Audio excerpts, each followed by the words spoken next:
channel.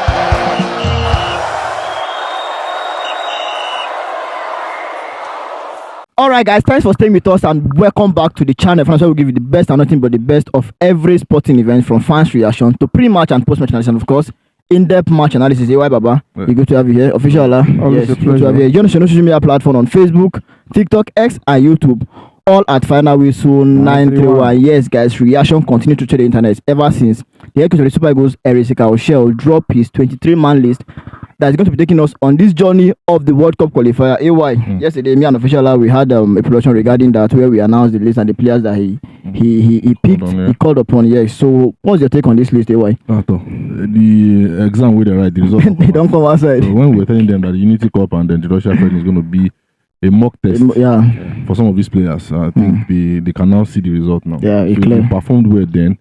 It has now showed why these whole qualifiers. You saw the likes of Tolu Arukuda on the score sheet. You saw the like of Sirides has proved himself in the Unity Cup. And that is the reason why they are in the 23-man list. And the like of Victor, somebody said Victor Boniface has faced Super Eagles medical. Again, I said jokingly. Like Ola. So it's a whole lot of things going on.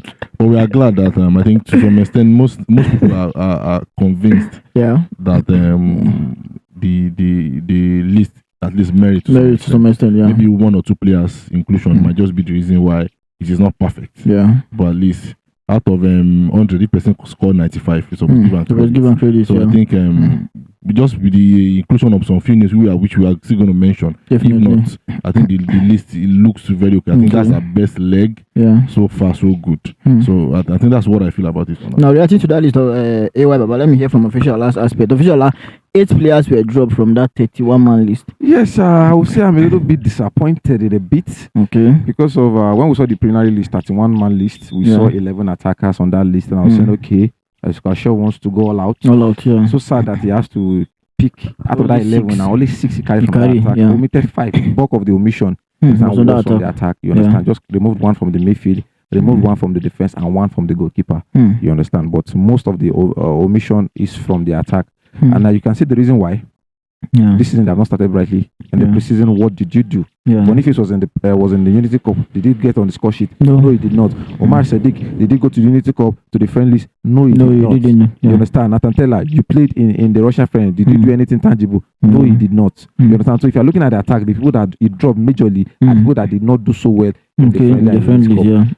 The only thing I just feel say we supposed go with more attackers than this 6 we get. But it's a good thing Chelle has trimmed the attacking size, because definitely these 6 attackers, there's every possibility that we get to see them kick the ball. Not just making up the number 23-man list. There's because you are starting with about 3 attackers or 4, depending on what formation you want to use. So definitely 2 is on the bench or something. So there's a chance that we'll get to see Tolu. There's a chance we get to see Desas. There's a chance that Chukwueze start. There's a chance that Ademola Lookman start. There's a chance that and there's always 100% chance that Victor Sime start as a number 9. So these 6 attackers definitely are going to start the game. The midfield, except for the inclusion of Christantos Uche, I've always said the midfield has always been mop up and leg space. Creativity for me in Super Eagles, our midfield has always been 0 right from time. But with Christantos Uche in the ranks, we want to see him in the competitive match. I won't say in the Unity Cup it did so well, because that was his first international call, but I didn't see the relationship between him and Victor Boniface that started that game. And we saw how awful Boniface was in that game. So I think above all, Chelle did his assignment. And there's something that has been circulating since the late hours of yesterday. They were saying this is Chelle's list. The reason why people are saying that, because of some inclusion, some omission. We were talking about quota system yesterday. People like say no zonal, no quota system at all. So people were confident that yes, it seems they are giving him the 100% full hand to do what he wants to do. So above all, I would say that Chelle's list is trust these players, and hopefully the players complement the trust it gives to them on the field of play. Thank you, Official. Talking about the reason why I feel like Chelle actually dropped more attackers. I think they said it's not how much your teeth are, it's how efficient it is, how it can bite. If you have good 3 attackers, you cannot use all of them. If you have teams that would deliver, they really get injured, they really get yellow carded. If you can have them deliver. So now going back to, if you look at across all the sections, the part that took more is the defense. And I think I can trace back to Why? Because of what happened the last time. Yeah. They were the one that actually messed up. Yeah. So maybe that's why we have more defenders now. Yeah. No, I think he has always been a defender during his day, so you probably want to see a lot of defenders. So that when they train together, it might probably have a lot of options to pick from. To see the partnership and all of those things to pick from. That's why we are seeing that numbers. Okay. For me, everybody knows that Victor Osimhen will definitely start. Sure. You understand? Everybody knows the attack as it stands now, and the people who could deliver.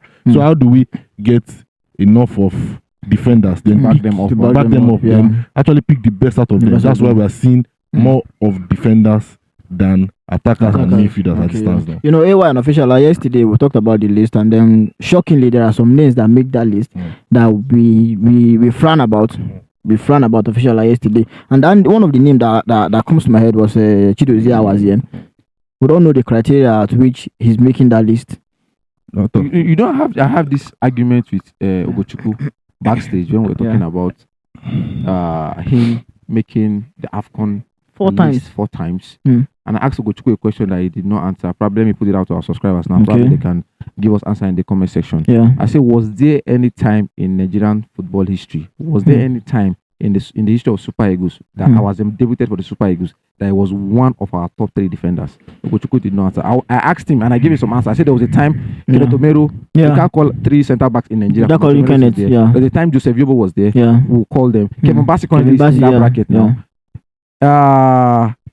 Ekong, when he was in 27, 28, 29, when he was younger, calling him as a captain now. If you want to call our centre backs, Ajayi. I said there was no time since Awaziem made his debut that he was considered as one of our top 3 defenders. I'm not saying centre back or full back.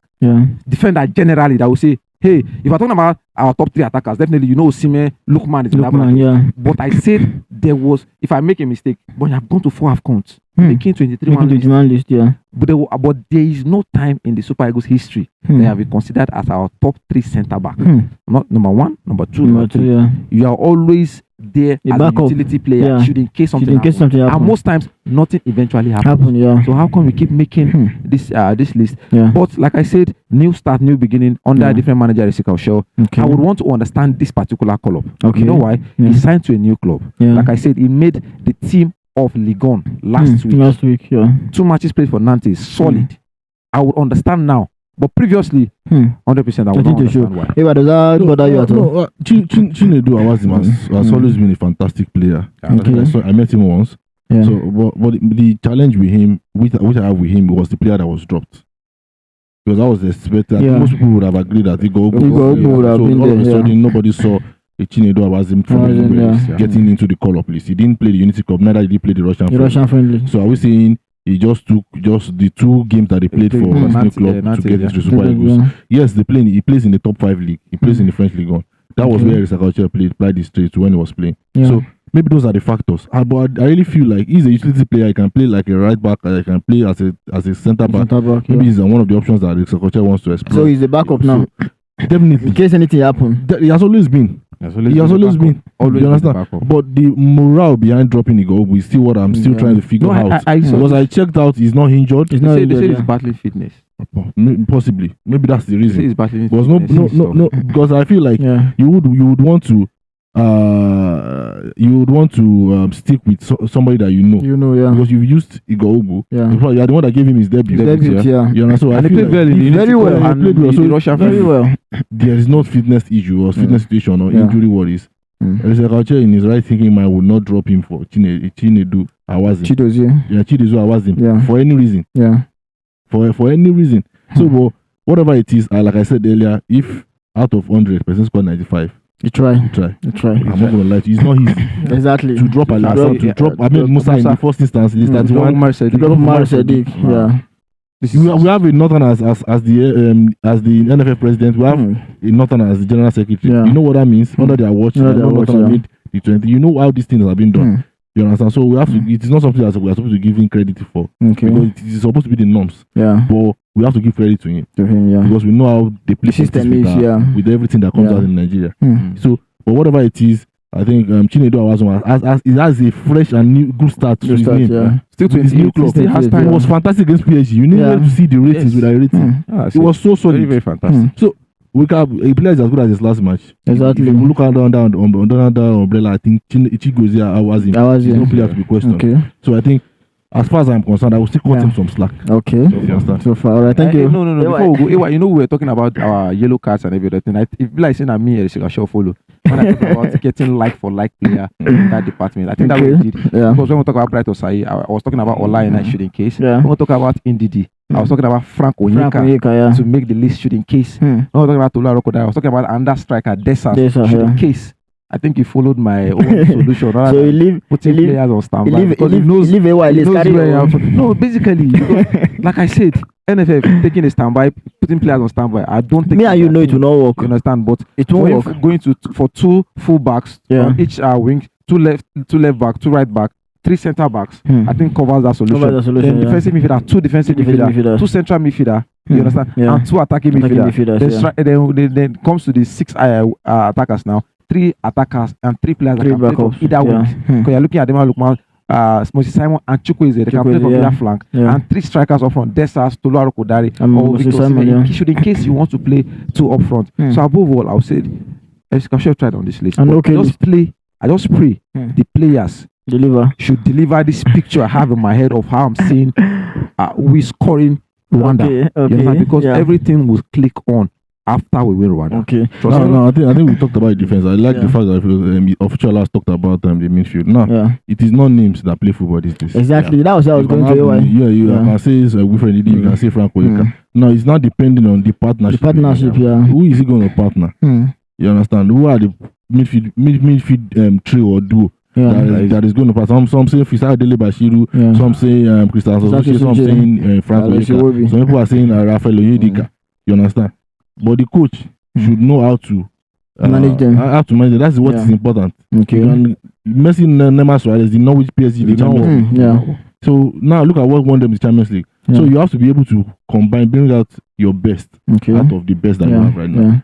You know, so I still have an issue with Stanley Wabali because I didn't expect if he's not physically fit. They'll patch up. That's what I'm saying. How long won't continue the patch like this? There are consequences for what will happen. There are consequences for patching. Me, I'm not saying it's for patching, but there are consequences for patching. If anything goes wrong, you will blame it on if we start to collect cheap goals, now you're going to blame injury, which is not something. I saw him train. I see that he's back. We saw footage where he was training. Yes, we are glad it's one of our best. But if he's not satisfied fit enough, that might be a catastrophe. That might be a disaster for us. That's what I'm saying. So you because when he was mentally not stable, you know what happened now? You understand? Now he's physically not stable. So we don't know. So they're patching. We cannot. If anything happens, there's nothing like patching. If anything happens, I will take side with AYO. As it stands now, like I said, we have the toughest fixture. We are playing South Africa that is seated first. We are playing Rwanda second.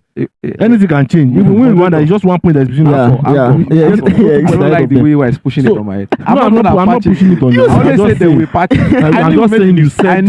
I'm just saying you said. We are so certain. So you are so certain. Let them South Africa and Rwanda not patch goals into our net. That's what I'm saying. So as it stands now, we have the toughest features. The toughest features, If this window matters a lot, these 2 features is the toughest. Matters. Now, the other 2 matches that we have is Lesotho and Benin. Lesser. By that time, Lesotho don't do anything. By that time, Benin don't come out. So this one, it will go a long way. Very, very important. We are playing the first maximum 6 points on the table and the second on the table. So we have to make a statement of 6 points or nothing. Do you know I did my calculations? We are very close. If we can take these 6 points, it is just 1 point. It's just 1 point. That's the fact. We are 7 points. We win Rwanda. The table can change. The table can change. It's still wide open. Very, very open. It's still wide open. Very, very open. But well, with all said and done, I think we have to leave it in the hands of Chelle and the players, the head coach of the Super Eagles. Now he know players well in Uncle. Now he know how he go take manage and well. Anyway, thank you so much. So the last time, that's why they say be careful whatever you say. Okay. The last time our guy after the Russian game said he has retired. So I hope this is not a path to retirement now because this is his first call up after retirement. This is the first call up after the show. Not a joke. Now let me not be say I don't retire this man. You understand? Because it looks like it's looking like because Siri Desa is here to stay. Yes. Arokudare is being linked to work. He's going to be one of the Nigerian players in the Premier League that we can actually watch. Yeah. Taiwan only is not getting minutes. So now, how do you want to? Well, Victor Osimhen is not stopping anytime soon. I don't know why. I don't know why it bothers you. You don't retire. Why no, is it he didn't say he you? retired now. He said it was a joke after that time. Yeah, I'm just saying the first statement would they you don't retire. You know what we say the first joke don't eventually. Me just retire. They go like that. Guys, that's our time on this production. Don't forget to like, share, comment, and subscribe. We'll see you again next time. Thank you.